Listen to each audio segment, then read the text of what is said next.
शुभ संध्या मित्रों। और मैं आपको जो दृश्य दिखा रहा हूँ, इस दृश्य को देखकर आप ज़रूर विचार कीजिएगा कि हमें क्या चाहिए।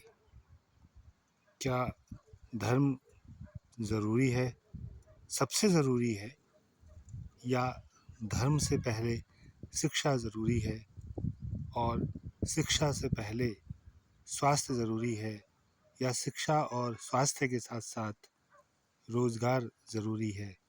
ये खंडहर सिर्फ एक जगह का प्रतीक नहीं है। ऐसे तमाम खंडहर हमें इस बात की गवाही देते हैं कि ये कभी यहाँ एक आबाद घर हुआ करता रहा होगा और यहाँ पर बच्चों की किलकारियाँ ज़रूर गूंजी होंगी। लेकिन आज हमारा जो उत्तराखंड है, उसकी तमाम खेती बंजर हुई चली जाती है। और आप कह सकते हैं कि दिसंबर का महीना चला गया, जनवरी चली गई और फरवरी के वक्त इन खेतों का यही हश्र होना था। अब बसंत आएगा और फिर खेतियों में फसलें लहलाएंगी। लेकिन तस्वीर का दूसरा रुख भी है कि ठीक इसी बंजर हुए क्षेत्र के पास सुदूर नेपाल के करीब गुरबे लोग यहाँ आकर अपना जीवन यापन कर रहे हैं और वे तमाम 12 महीनों में कुछ ना कुछ खेत में उगाते हैं जिससे उनका जीवन यापन हो सके।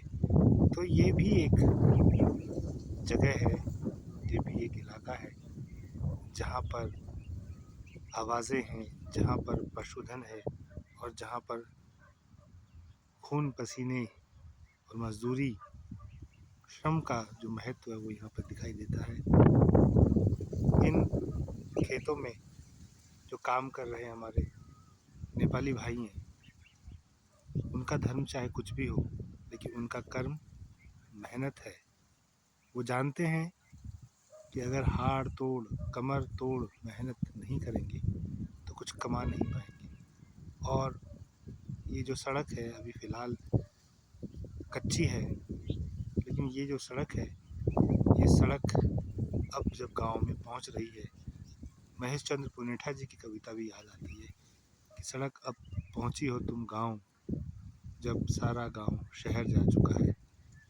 ये गांव भिताई गांव, हालांकि भिताई में अभी भी कुछ मेहनतकश लोग हैं जिन्होंने अपनी खेती को नहीं छोड़ा है, लेकिन तमाम लोग भी यहाँ से पलायन करते जा रहे हैं। तो ये एक वानगी है हमारे उत्तराखंड की कि हमें आखिर क्या चाहिए। हम इस राज्य की प्रगति के लिए किस चीज़ को सर्वोपरि रखें? क्या अपना कुल देवता, क्या अपने स्थानीय देवता और क्या अपने धर्म देवता? उस कर्म देवता को हम कब याद करेंगे, उसे कब नमन करेंगे, उस कर्म को हम अपने जीवन का हिस्सा कब बनाएंगे?